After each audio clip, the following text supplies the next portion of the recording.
Hi everyone! So in this video I am going to be talking to you guys about my essential oils finally.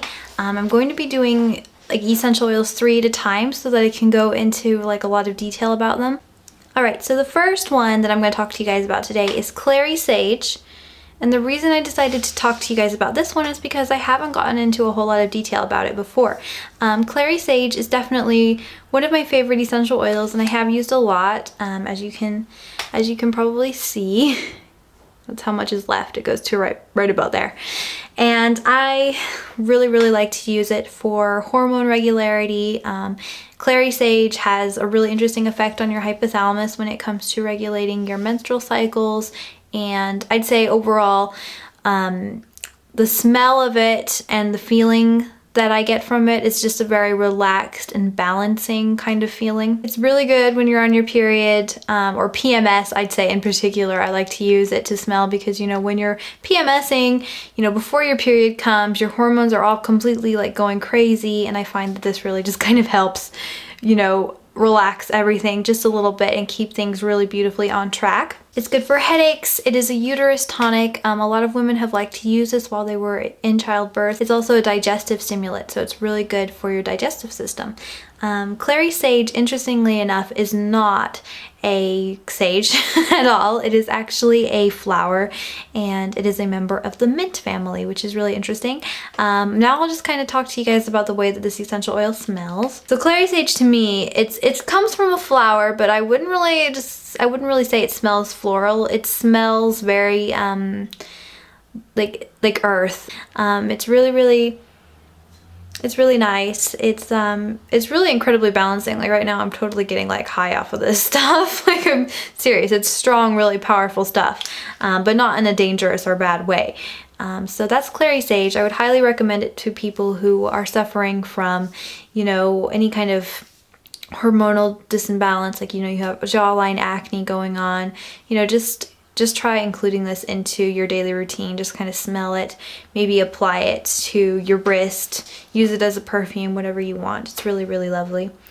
So that's Clary Sage. So the next essential oils that I'm actually going to be talking about 3 essential oils at once, but they are all chamomile. So I'm going to be talking about German chamomile, Cape chamomile, and Roman chamomile. I have German chamomile with me right now, but yeah, so I'm gonna first talk to you guys about the difference between all the chamomiles. So Roman chamomile is really nice. It's a fairly common one.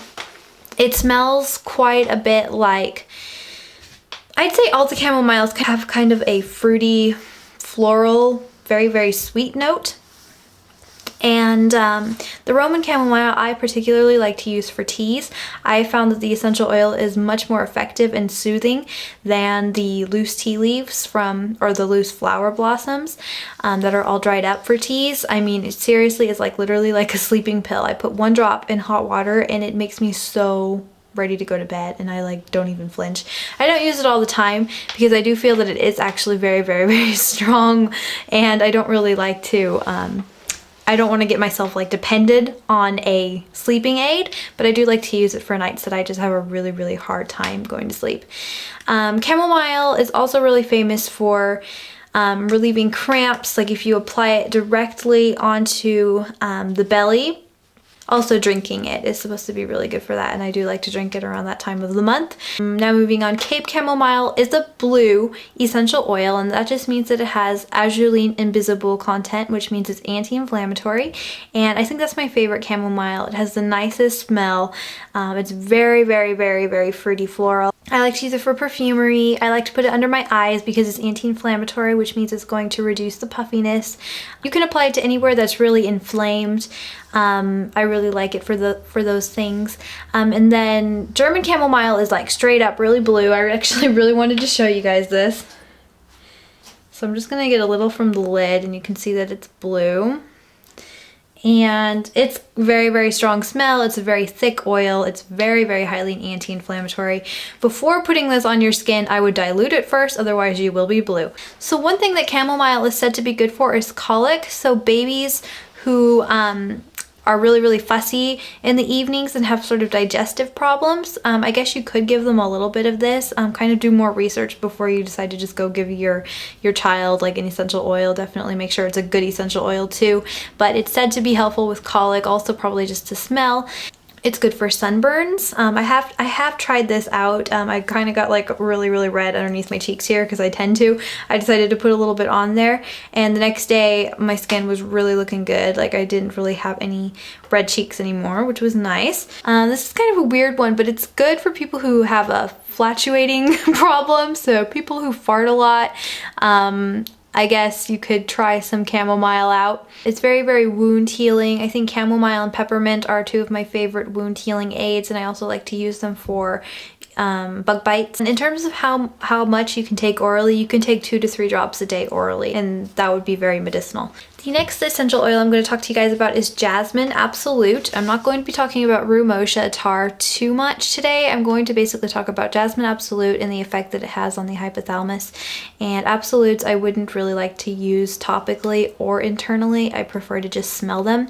And Jasmine Absolutes are really, really good for, well, for one thing, I'd say the effect that it has on the mood is it's like a total aphrodisiac, like for sure. It's like a very, very sensual, sweet floral smell. It's kind of got like some honey notes. It's like super sweet. It's been said to be a milk stimulant, which means if you're a mom kind of hoping to up your supply, you know, try some Jasmine Absolute, try smelling it. I don't know, some women have said that it has helped them. It's also said to put you into preterm labor so it's a uterus tonic, which means it could, when you smell it, it could actually cause your uterus to contract. So you probably don't want to be smelling Jasmine Absolute before you are full term, but if you are full term and you're kind of hoping to get the baby out, maybe try smelling some Jasmine Absolute to help aid in labor and kind of make things go a little bit smoother and a little bit faster. So that's really interesting. I really like to use it in perfumery. It's my favorite smell out of all the smells. And yeah, so I think that's all I'm going to be going into today, because this video is already getting kind of long and I want to make it enjoyable for you guys, so I'm not just like giving you a whole bunch of information at once. Next week, or maybe even in a couple of days, I will go into 3 more essential oils from my collection, and I hope you guys enjoyed this video, and I'll see you guys soon. Bye!